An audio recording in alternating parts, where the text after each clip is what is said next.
Metal presence কৃষি সংবাদ সুজলা সুফলা।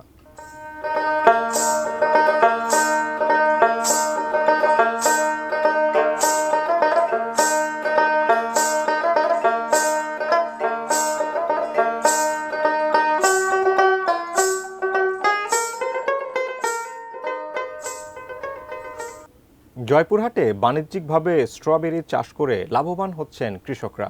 কম খরচে বেশি লাভ হওয়ায় গত বছরের চেয়ে এবার বেড়েছে এই ফলের চাষ।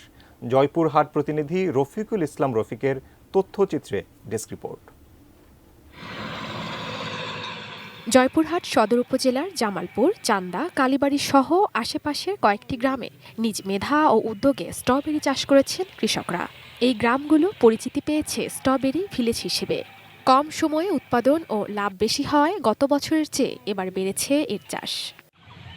ইতোমধ্যে আসতে শুরু করেছে ফলন।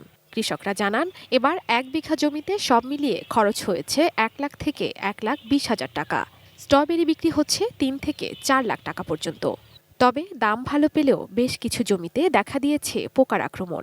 বারবার ওষুধ প্রয়োগ করেও আশানুরূপ ফল না পেয়ে দুশ্চিন্তায় পড়েছেন কৃষকরা।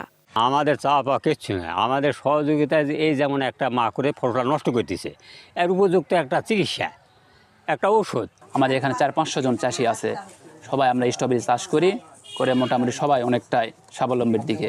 আমরা কমিশন এজেন্ট, আমাদের এখানে আমরা চাষির থেকে আমরা ফল নিচ্ছি, এই ফলটা ঢাকাতে বিক্রি হবে। অতিরিক্ত কীটনাশক না দেয়া ও জৈব উপায়ে নিরাপদভাবে স্ট্রবেরি উৎপাদনে পরামর্শ দিচ্ছে কৃষি সম্প্রসারণ অধিদপ্তর।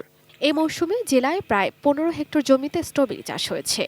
বিষমুক্ত এবং নিরাপদ উপায়ে চাষ করা হয়, এই জন্য আমরা কৃষি সম্প্রসারণ অধিদপ্তর থেকে প্রয়োজনীয় পরামর্শ এবং সহায়তা প্রদান করতেছি। আমরা কৃষক প্রশিক্ষণ, মোটিভেশন এবং অন্যান্য টেকনিক্যাল হেল্প প্রদান করতেছি। স্ট্রবেরি চাষের উপযোগী মাটি ও আবহাওয়া কাজে লাগিয়ে জেলায় এর চাষ আরও বৃদ্ধি হলে কৃষকরা অর্থনৈতিকভাবে স্বাবলম্বী হবেন বলে মনে করছেন সংশ্লিষ্টরা। Ishrat lima, desk report, ATN news.